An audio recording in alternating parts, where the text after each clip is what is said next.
e counties mopogore opogore e pacho. Kadwa ni watiek twak mar okinyi makawuono koda Moses Owiti, jalup jagoro ma Kuppet. Wachni mogik ka waloro twak mar okinyi makawuono kotudore kod omenda ne skunde mana mapiyo piyo. Daher wacho ni sirikal ok mi jopuonjre pesa moromo, to kendo pesa ni chopo modeko, kendo ochopo ka ok oluwore gi namba mar nyithindo mantiere e skul.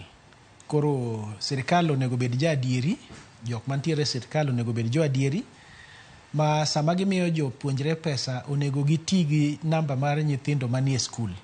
Giwe penjo jotelo mag skul ni mondo omigi namba mag nyithindo manie skul kaluwore gi mondo giket nying nyithindo go e NEMIS, ka ging'eyo ni NEMIS no ok dhi kawo nying nyithindo e ndalo ma gimiyo jotend skunde go. Mar adek, sirikal onego med pesa matayo weche somo e Kenya ka. Obed ni en pesa ma indiko go jopuonj mapuonjo nyithindo nikech jopuonj ok rom.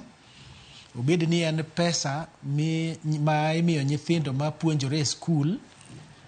Obed ni en pesa ma jopuonj manie skul nyalo bedo go promoted mondo gibed gi chuny maber mar somo, mar puonjo nyithindo. To nikech ka magi otimore, kore ka gik ma sirikal dwaro ma giluongo gi kizungu ni access, retention, transition gi quality education, ma apani Joyce nyalo lokonwa gi dholuo, magi ka otimore kore ka sirikal nyalo chopo e okang' ma gipimo ni mano e gima gidwano otimre Kenya.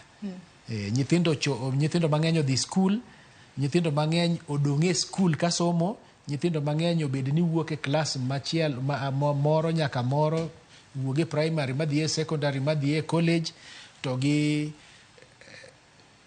quality mar education bende obede okang' mamalo. Koro gigo dwaro pesa, gigo dwaro adieri ma ok mibadhi. To ka gigo timore, somo mar Kenya biro bedo maber. Erokamano ahinya Moses Owiti Mbora, jalup jagoro mar Kuppet, kaachiel kod Charles Ndiege Akach, jalony e weche mag somo mabende notudore kodwa ka entiere studio marwa e kaunti ma Kisumu. Erokamano ahinya kuom kawo thuolo maru mar mondo mi uchop okinyi makawuono watwak kotudore kod omenda ma sirikal osebedo ka chwalo ne skunde ma pacho ka. Nyakwar Mogi Ojwang' gi kanye mwachopo godo e giko mar twak